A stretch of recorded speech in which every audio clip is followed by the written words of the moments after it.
The afternoon sun hit the Brookhaven Fresh Market parking lot at a brutal angle, turning every windshield into a mirror and every shopping cart into a miniature furnace.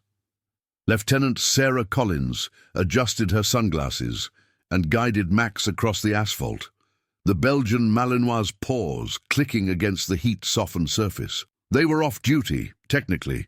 A quick stop for dog food and bottled water before heading home, nothing more. Max walked with his usual controlled energy, ears rotating like satellite dishes, nose working the air with mechanical precision. 7 years on the force had turned him into something beyond a police dog. He was a sensor array wrapped in fur and muscle, capable of detecting things that human senses could never register. The automatic doors slid open with a pneumatic hiss, releasing a wave of refrigerated air that felt like stepping into another climate. Sarah grabbed a basket from the stack near the entrance and let Max lead the way down the first aisle.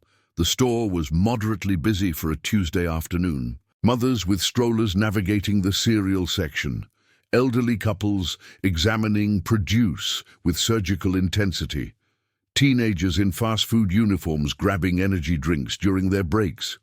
Nothing unusual, nothing worth noting. They made their way to the pet aisle, and Sarah selected a 20-pound bag of the premium kibble that Max preferred. She added a package of dental chews and a new rubber ball to replace the one he had finally destroyed after 3 months of dedicated effort. Max watched the ball go into the basket with obvious interest, his tail offering a single wag of approval. The trouble started near the checkout lanes. Sarah had just joined the shortest line when Max stopped walking, not slowed down, not hesitated. Stopped completely, as if someone had pressed pause on his entire operating system. His body went rigid, ears locked forward, nose pointed toward the main exit doors 20 feet ahead. She knew that posture, had seen it hundreds of times in training and in the field. It was his alert stance, the physical manifestation of his brain processing something that demanded immediate attention. "Max," she said quietly, "what is it?" He didn't acknowledge her voice, didn't even flick an ear in her direction. His focus remained absolute, fixed on something invisible to her but overwhelmingly present to him. A woman behind them in line made an impatient sound. "Is your dog okay?" Sarah ignored her. She set down her basket and moved to stand beside Max, following his sightline toward the exit. People were flowing through the doors in both directions, coming in, going out, normal traffic patterns for a busy supermarket. "Max, heel." Nothing. "Max." He broke his stance just enough to look at her, and what she saw in his eyes made her stomach tighten. It wasn't the playful intelligence she saw at home or the focused determination she saw during searches. This was something else. An urgency bordering on desperation, as if he was trying to communicate something critical through sheer force of will. Then he moved. Not toward her, not back toward the pet aisle. He moved toward the exit doors with a purpose that she had only seen during active operations. She followed without thinking, years of partnership overriding any other consideration. Max positioned himself directly in front of the exit doors and sat down. The automatic sensors detected his presence, and the doors slid open, but he didn't move. He sat there like a furry roadblock, forcing the next group of customers trying to leave to stop short. "Excuse me," said a man in a business suit, shopping bags hanging from both hands. "Your dog is blocking the exit." Sarah reached Max and put a hand on his shoulder. His muscles were vibrating with tension, every fiber of his being focused on some invisible threat. "Max, move!" He looked at her again with those urgent eyes, then turned back to face the exit and let out a single sharp bark, not aggressive, insistent, a bark that said he was not going anywhere. "Ma'am, you need to control your animal." The businessman's voice had sharpened. "People are trying to leave." A small crowd was forming now. 5, then 8, then 12 people gathering behind the businessman, their afternoon schedules disrupted by 70 pounds of immovable Belgian Malinois. Sarah's training kicked in. She pulled out her badge and held it up. Lieutenant Collins, Atlanta PD. Everyone please remain calm. There seems to be a situation. What kind of situation? Demanded a woman holding a toddler. I need to get my daughter home for her nap. I'm assessing that now, ma'am. A security guard materialized from somewhere, a heavy-set man in his 50s with a walkie-talkie already raised to his mouth. We have a problem. At the main entrance, some cop's dog is blocking the doors. The response came immediately. Copy that, manager en route. Sarah knelt beside Max and examined him carefully. No signs of injury or distress.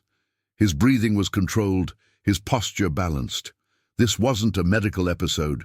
This was intentional behavior, and in 7 years of working together, Max had never done anything without reason. What do you smell, boy? She murmured. What's out there? Max's nose twitched toward the exit, but he remained seated. Whatever he had detected, it wasn't outside. His orientation suggested he was preventing something from leaving, not protecting against something trying to enter. The crowd continued to grow. 20 people now, their irritation building like pressure in a sealed container. Shopping carts lined up behind them. Children whined. Adults muttered. The security guard spoke into his radio with increasing agitation. Then the manager arrived. Donald Mercer was the kind of man who had been handsome once and still carried himself as if he was. Mid-50s, silver hair swept back from a tanned forehead, teeth that were slightly too white and slightly too perfect. His smile was practiced, professional, designed to diffuse tension.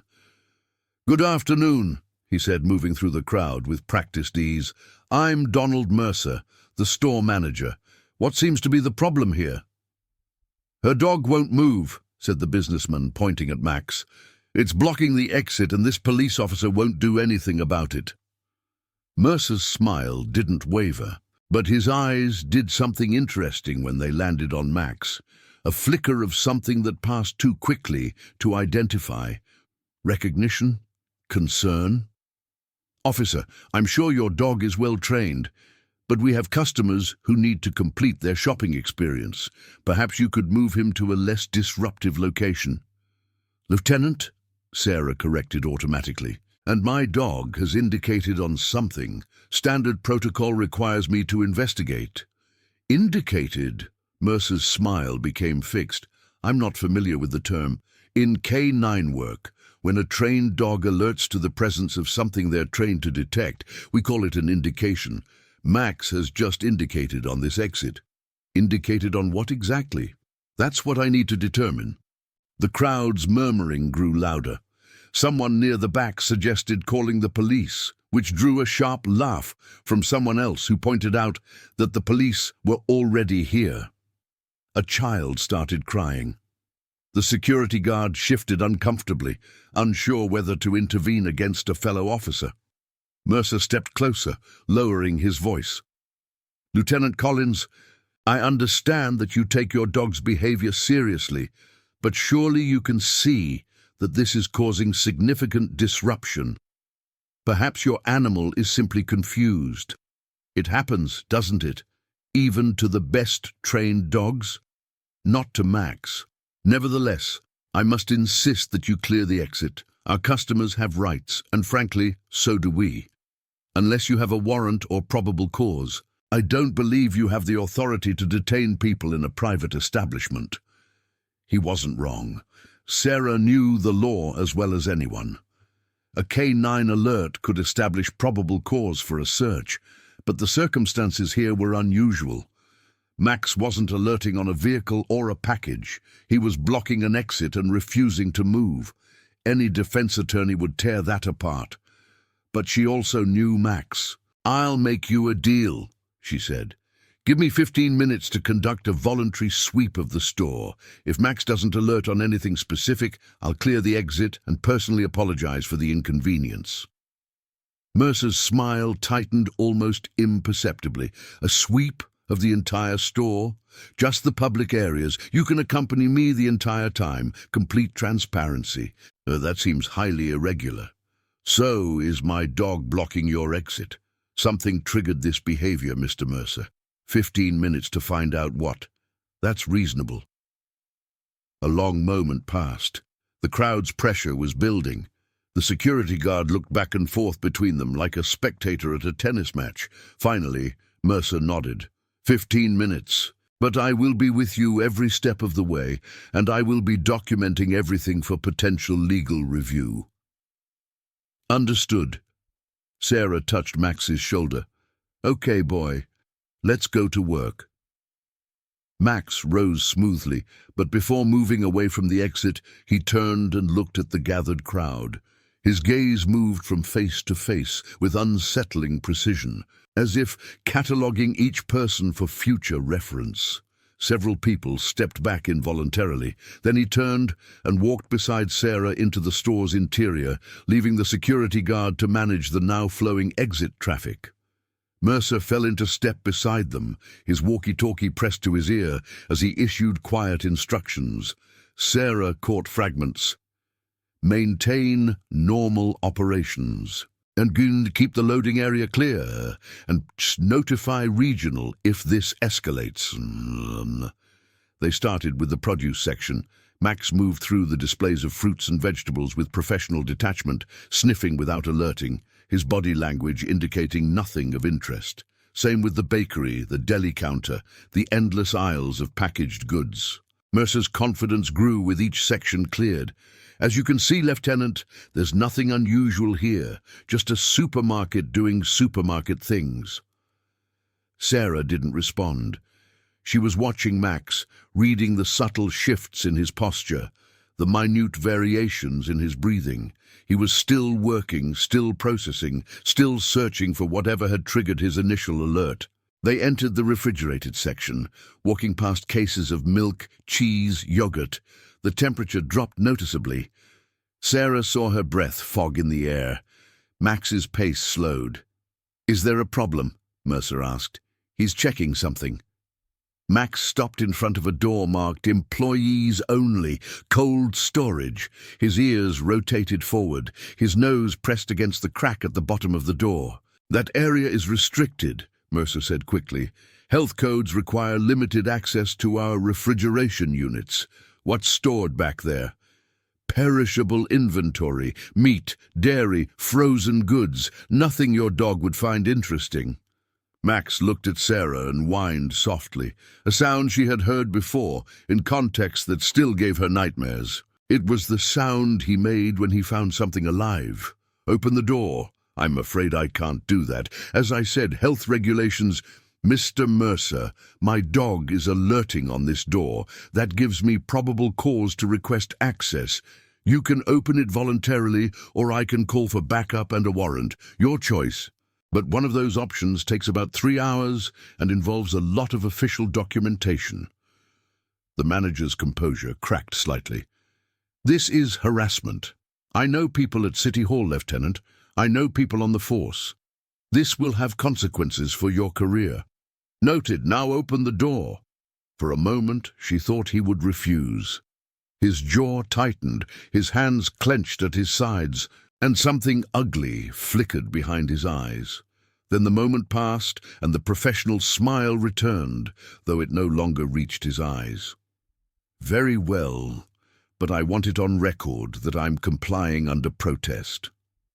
He produced a key card from his pocket and swiped it through the reader beside the door. The lock clicked. The door swung open. The cold hit Sarah like a physical blow. The room beyond was a standard commercial refrigeration unit, maybe 30 feet deep and 20 feet wide. Metal shelving lined the walls, stacked with cardboard boxes bearing produce logos and expiration dates. Industrial fans hummed somewhere overhead. Everything looked exactly as expected. Max pulled forward with sudden intensity. Sarah let him lead, following his trajectory toward the back of the room, where a large metal door separated the main refrigeration unit from what appeared to be a secondary freezer compartment. "What's through there?" Additional freezer storage. We keep our overflow inventory there during peak seasons. Max was scratching at the metal door now, his claws making harsh sounds against the surface. His whine had escalated to something closer to a cry, an almost human sound of urgency and distress. Sarah had heard that sound exactly twice in her career. Both times they had found bodies. "Open it. Lieutenant, I really must protest. Now!" Mercer's hand was trembling as he swiped his card again. The secondary door was heavier, insulated, designed to maintain sub-zero temperatures. It swung open with a groan of frozen hinges. The smell hit first. Underneath the expected scent of cold and frozen meat was something else, something organic and alive and terrified. It was the smell of human beings held in close quarters for too long. Sweat, waste, fear, desperation. Sarah's hand moved to her service weapon. The secondary freezer was larger than it should have been. The walls had been modified, insulated panels creating a space that extended beyond the building's apparent footprint. And in that space, illuminated by a single bare bulb, were people, at least 30 of them, men, women, children, huddled together on the frozen floor, wrapped in thin blankets in each other. Their eyes were hollowed by exhaustion and terror. Their skin was pale, tinged with blue around the lips and fingertips. Some of them were shaking, others were too far gone to shake. One woman near the front looked up at Sarah with eyes that had seen too much. Her mouth moved, forming words in a language Sarah didn't recognize, but the meaning was universal. "Help us." Sarah's training took over. She was already moving, already pulling out her phone, already placing the call that would bring every available unit to this location. But part of her mind was still processing what she was seeing, still trying to reconcile the cheerful normalcy of the supermarket above with this frozen hell below. Mercer bolted. She should have expected it, should have positioned herself between him and the exit. But the shock of what she had found created a half-second delay, and in that half-second he was through the door and running. "Max, stop!" The command was automatic, and Max responded without hesitation. He exploded through the refrigerator door like a missile, his powerful legs covering the distance to Mercer in seconds. The tackle brought them both down in a crash of cardboard boxes and scattered produce. Mercer screamed. Max growled, his jaws locked around the man's forearm, with just enough pressure to communicate that any further movement would be extremely unwise. "Don't move," Sarah said, catching up to them. "You're under arrest." "I want a lawyer." "You'll get one. Right after we process everyone in that freezer and figure out exactly how deep this goes." She cuffed him, while Max maintained his grip, then allowed the dog to release. Mercer's arm was bleeding slightly, shallow punctures from teeth that could have easily shattered bone if Max had chosen to apply full force. The fact that he hadn't was a testament to his training. The next hour was chaos. Backup arrived first, then paramedics, then detectives, then federal agents, then more paramedics as the full scope of the situation became clear. The people in the freezer were transported to local hospitals, wrapped in thermal blankets and hooked to IV fluids. Many of them couldn't walk on their own. A few had to be carried. Sarah gave her statement to 3 different investigators, each one asking the same questions in slightly different configurations. How did you happen to be in the store? What made your dog alert? Did you have any prior knowledge of illegal activity? No, and no. She was just buying dog food. Max was the one who knew. The store was evacuated and cordoned off with crime scene tape. Forensics teams swarmed through every aisle, photographing and sampling and cataloging. Federal agents with ICE badges took over the primary investigation, their jurisdiction superseding local authority given the nature of the crime. One of them, a woman named Agent Torres, approached Sarah near the end of the initial response. "Lieutenant Collins?" "Yes." "I wanted to thank you personally. What you found today, We've been tracking this network for 18 months. Never could pin down their distribution center. They move people through so quickly, use so many different fronts. This location wasn't even on our radar. You can thank Max. He's the one who knew. Torres looked at the Belgian Malinois, who was sitting beside Sarah in his usual alert posture, watching the controlled chaos with professional interest. He's a remarkable animal. He is. How did he know?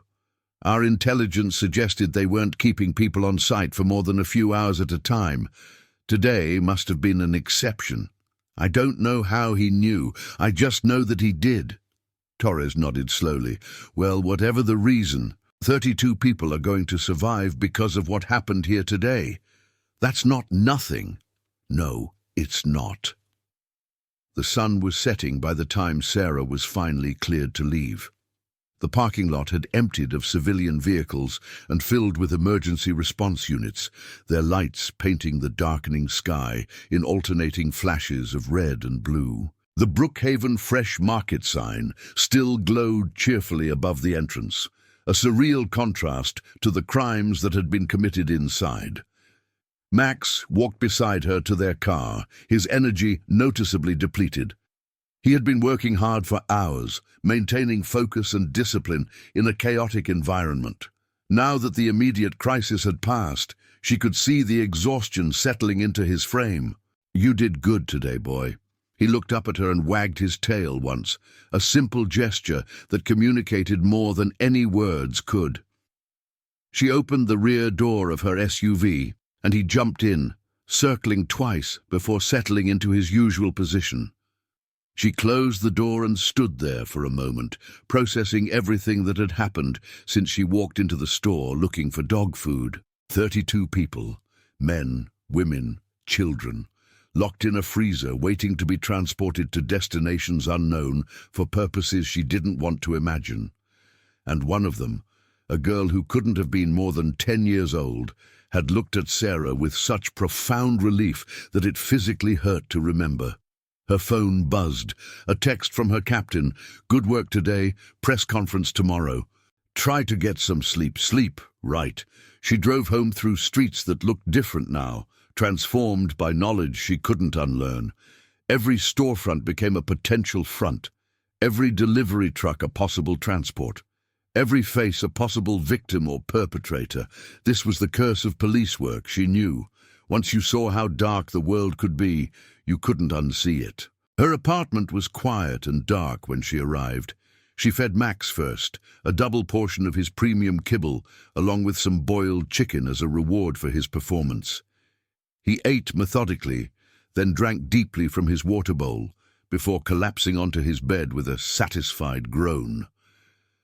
Sarah stood at her window, looking out at the city lights, and tried to decompress. Tomorrow would bring paperwork and press conferences and the beginning of what would certainly be a long and complicated prosecution. Mercer would lawyer up. His network would scatter. Some of them would escape, because they always did. The system was imperfect, the resources limited, the bad guys numerous and resourceful. But tonight, 32 people were sleeping in hospital beds instead of a freezer. 32 people who would see another sunrise because a dog had refused to move from a supermarket exit. She looked over at Max, already asleep on his bed, paws twitching as he chased something in his dreams. Whatever instinct had prompted his behavior today, whatever signal his incredible nose had detected, it had saved lives, real human lives, and that had to count for something. Her phone buzzed again. This time it was a news alert. Human trafficking ring discovered in Atlanta supermarket. Dozens rescued. The story was already spreading, the media narrative taking shape. There would be heroes and villains, dramatic revelations and heartfelt interviews. The politicians would make statements. The activists would demand action. And somewhere in the noise, the real story would get lost. The real story was simpler. A cop stopped at a store to buy dog food. Her dog said something was wrong. She listened. That was it. That was the whole thing. Sarah took a shower, letting the hot water wash away the accumulated tension of the day. When she emerged, wrapped in a towel and finally feeling something approaching human, Max had moved from his bed to the bathroom doormat. He looked up at her with sleepy eyes. "Can't sleep alone tonight, huh?" His tail thumped against the tile. "Yeah, me neither." She got dressed in comfortable clothes and sat down on the couch. Max jumped up beside her, which was technically against the rules, but definitely happening tonight. She turned on the television, found a nature documentary about African wildlife, and let the familiar rhythm of David Attenborough's voice fill the silence. Max's head settled onto her lap. His breathing slowed. Within minutes, he was asleep again. Sarah stayed awake longer, watching but not watching, thinking about what tomorrow would bring. The investigation would expand, more arrests would follow. The network that Mercer belonged to would be systematically dismantled, its operations exposed, its profits seized. But there would be other networks, other fronts, other freezers in other basements, filled with other people waiting for rescue that might never come. The problem was bigger than one bust, one arrest, one supermarket. It was a hydra with heads that multiplied faster than they could be severed.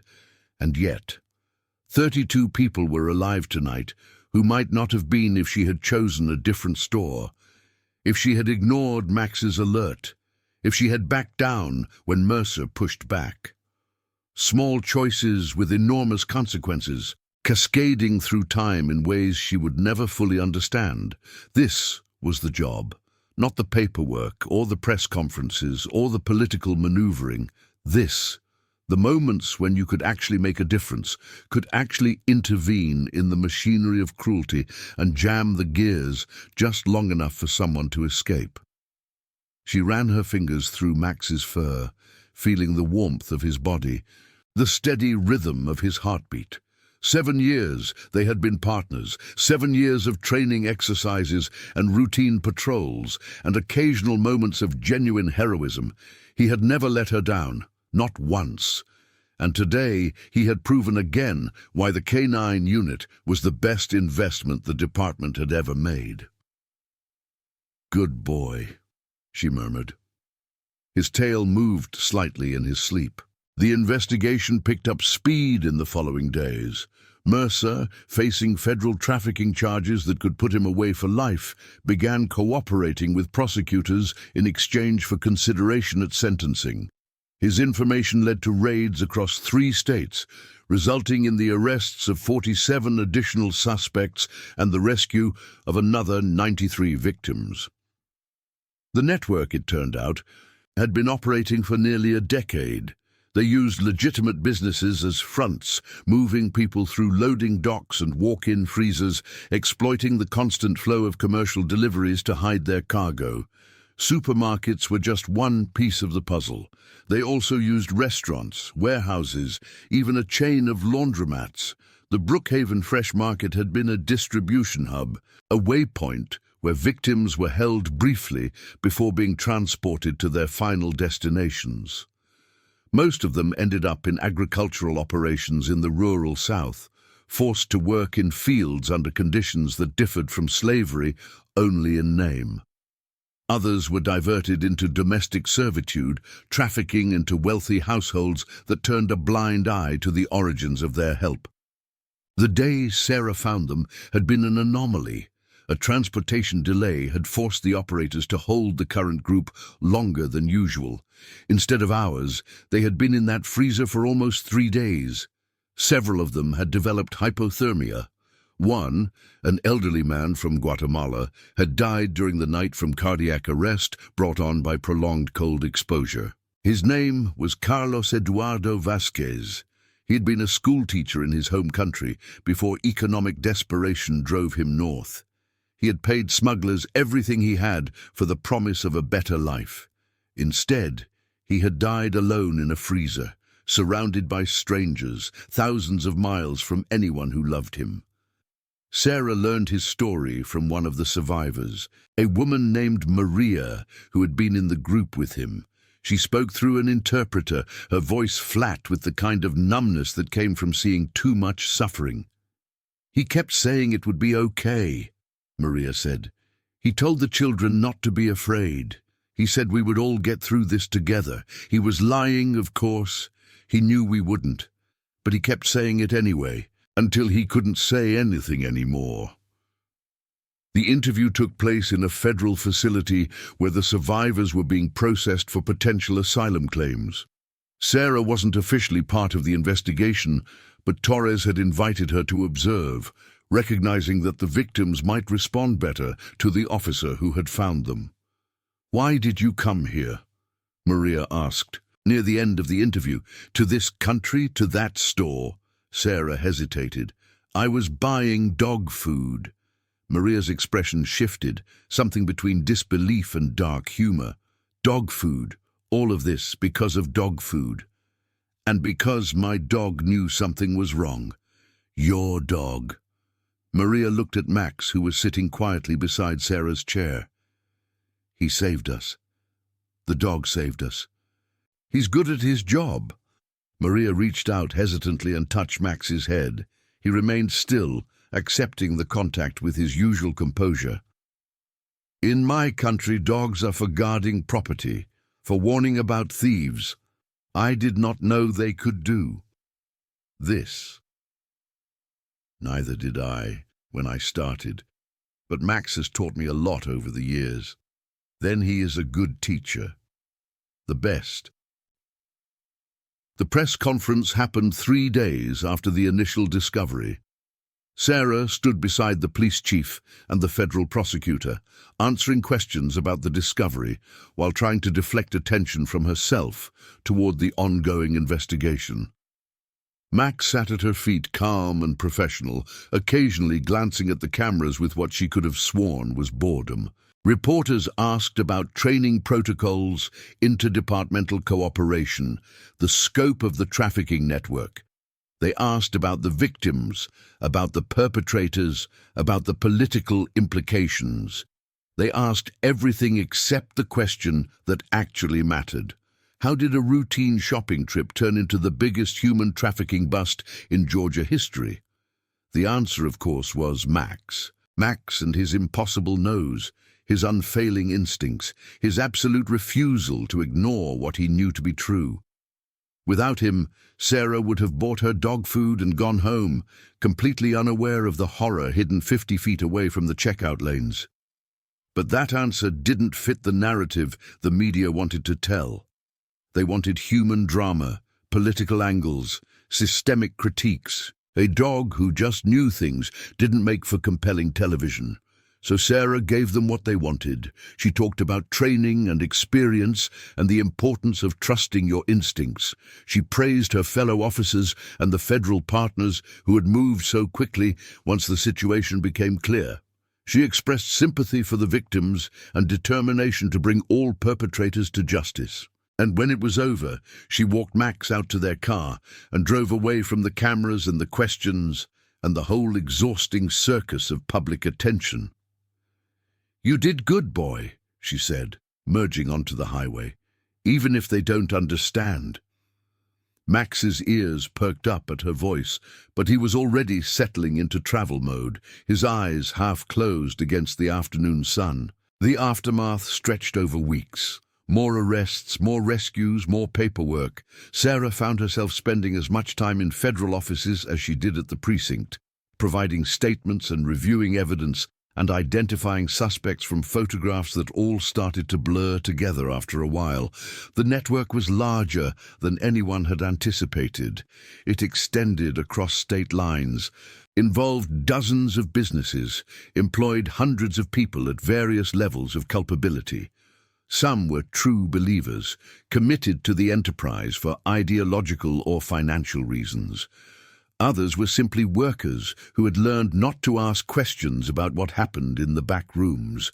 Mercer, the cheerful manager with the too white smile, turned out to be a mid-level coordinator responsible for the Georgia operations. His cooperation helped prosecutors map the hierarchy above him, eventually leading to the arrest of a logistics executive in Miami who had designed the entire distribution system. The executive's name was Harrison Wells. He ran a legitimate freight company that handled shipping for major retailers across the Southeast. The human trafficking operation was a side business, technically separate from his main enterprise, but utilizing the same infrastructure. His trucks moved victims alongside legitimate cargo, hiding horror inside mundane commerce. Wells fought extradition for 2 months before finally being transported to Atlanta for prosecution. Sarah attended his arraignment, sitting in the back of the courtroom with Max, watching as he pleaded not guilty with the confident smile of someone who had excellent lawyers and deep pockets. The trial would take years, the appeals even longer. Justice moved slowly when billions of dollars were at stake, and defendants could afford to exploit every procedural option available. But the victims were free. The network was disrupted. And somewhere in the system, the machinery of accountability was grinding forward, however slowly.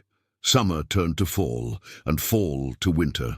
The intensity of the initial investigation faded into routine follow-up and preparation for trials that remained months away. Sarah returned to her normal duties, patrolling with Max, responding to calls, training new handlers who wanted to learn from the officer who had cracked the trafficking case. She never told the full story, never explained that it wasn't skill or experience or training that had led her to that freezer.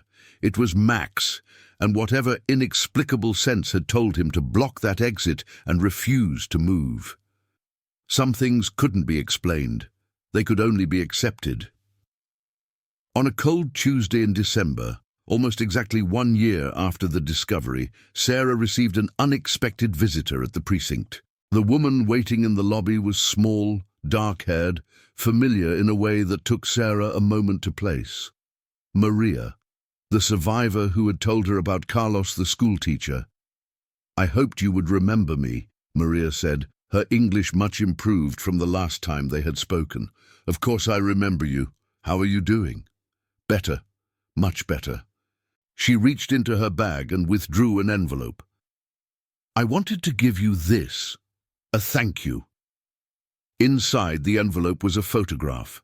32 faces, crowded together in what appeared to be a community center, smiling at the camera with expressions that ranged from cautious to genuinely joyful. A banner behind them read, "1 year free." "We had a party," Maria explained, "to celebrate being alive, to remember Carlos and the others who didn't make it, and to thank the people who saved us." Sarah looked at the faces. Men, women, children. The elderly man in the corner who had lost 3 fingers to frostbite. The teenage girl who had cried for 2 days straight after being rescued. The young mother whose baby had been born in a federal detention facility while her asylum claim was processed. 32 lives, 32 stories, 32 futures that had almost been erased in a supermarket freezer. "You didn't have to do this," Sarah said. "Yes, I did. We all did. Because otherwise we might forget, and we cannot forget. Not ever." Maria knelt beside Max, who was watching the interaction with his usual calm attention. She took his face in her hands, looking directly into his eyes. "Thank you," she said. "Thank you for not letting them leave. Thank you for blocking the door. Thank you for knowing what we could not tell you." Max's tail wagged slightly. "Not much, but enough." "He understands?" Sarah said. "Yes," Maria agreed. "I think he does." After Maria left, Sarah pinned the photograph to her desk where she could see it every day. A reminder of what the job was really about. Not statistics or convictions or press conferences, people. Real human beings whose lives intersected with hers in moments of crisis and then continued on, changed by those intersections in ways both visible and invisible. The winter deepened. Snow fell on Atlanta, a rare occurrence that transformed the city into something almost unrecognizable. Sarah took Max for walks through the whitened streets, watching him leap through snowdrifts with puppyish enthusiasm that belied his 7 years and professional reputation. Spring came slowly, grudgingly, with cold rains and false starts that teased warmth before retreating into grey. The first trial began in April, Mercer facing a federal jury on multiple counts of trafficking, conspiracy, and related charges. Sarah testified for 3 days, walking through the discovery step by step, while defense attorneys tried to find holes in her account. There were no holes. The facts were simple. She went to buy dog food. Max indicated on the exit. She investigated. They found 32 people locked in a freezer. Everything else was documentation. Mercer was convicted on all counts. The sentencing hearing took another month, complicated by his cooperation with prosecutors and the ongoing debate about how to weigh his assistance against the magnitude of his crimes. In the end, he received 40 years, which meant he would die in prison unless something dramatic changed. The Harrison Wells trial was scheduled for fall.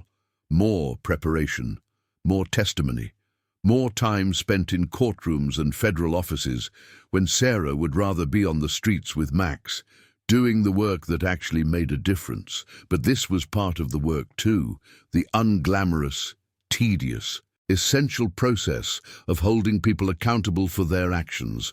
Without it, the rescues meant nothing.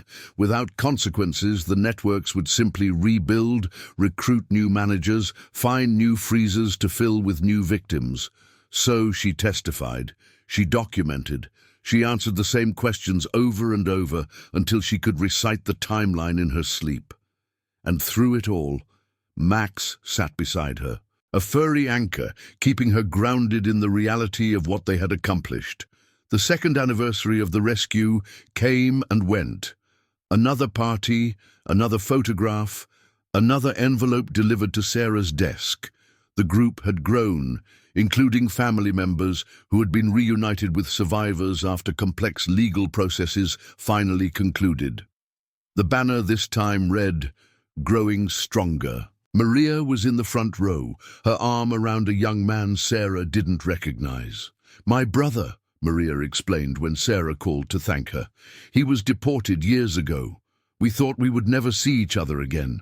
But after everything, after the investigation, they found him. They helped bring him back." "That's wonderful news." "It is because of you. Because of Max.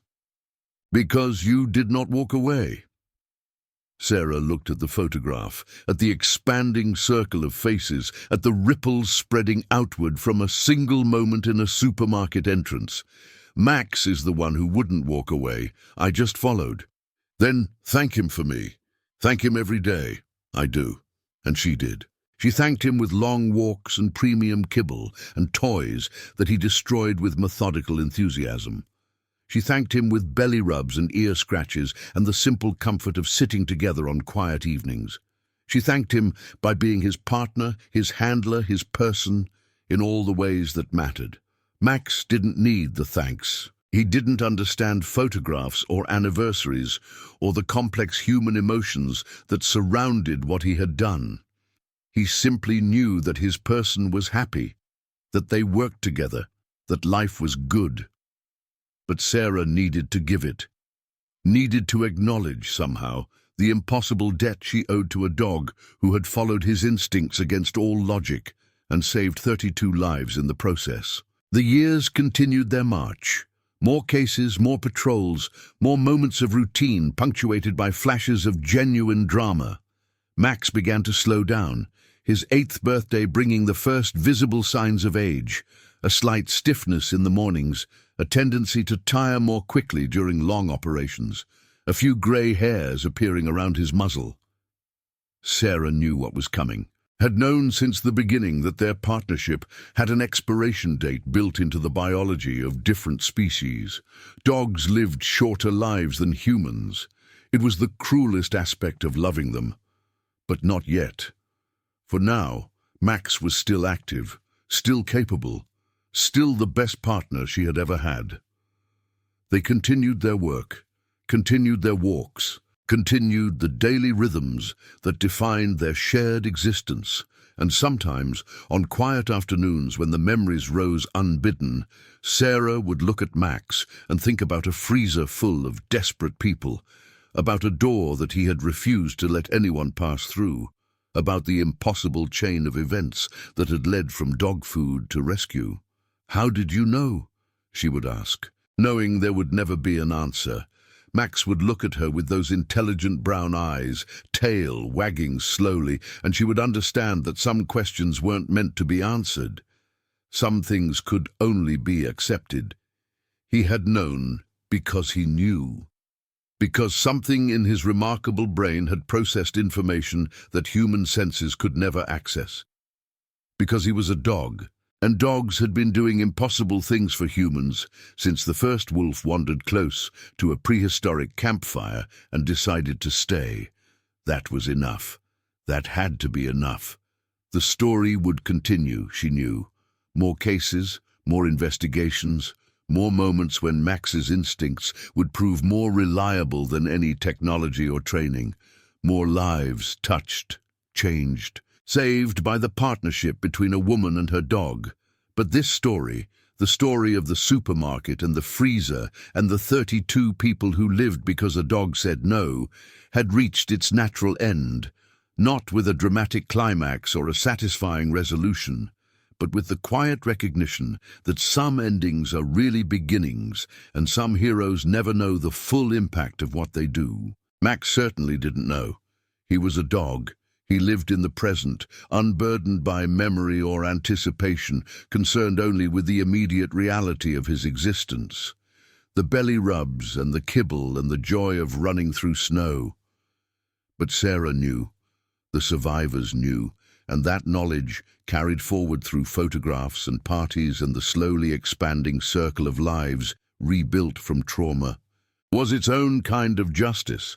Not the justice of courtrooms and convictions, though that mattered too, a deeper justice, the justice of survival, the justice of getting to live when forces beyond your control had tried to ensure you didn't, the justice of being seen even when you were hidden in a freezer by a dog who would not be moved.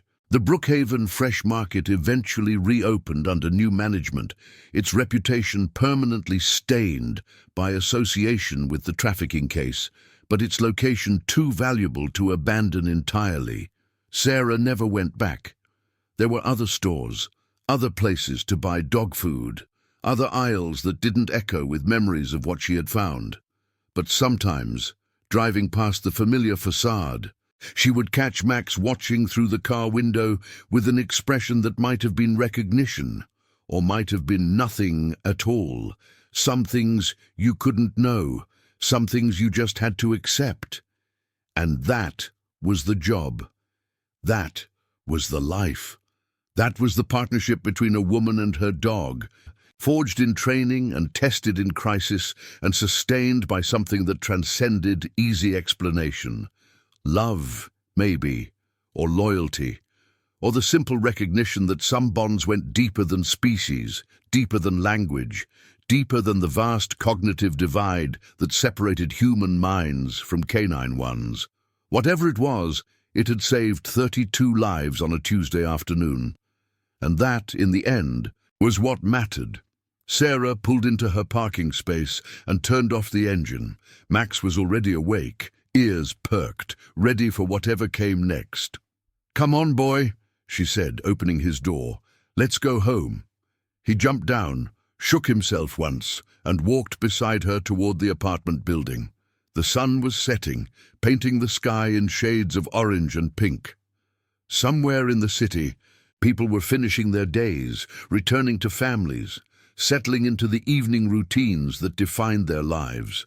32 of them owed those routines to a dog who had blocked a supermarket exit and refused to move. Max didn't know that, couldn't know that.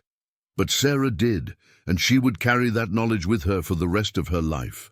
A reminder of what was possible. A testament to the power of instinct and partnership and the simple refusal to look away from injustice.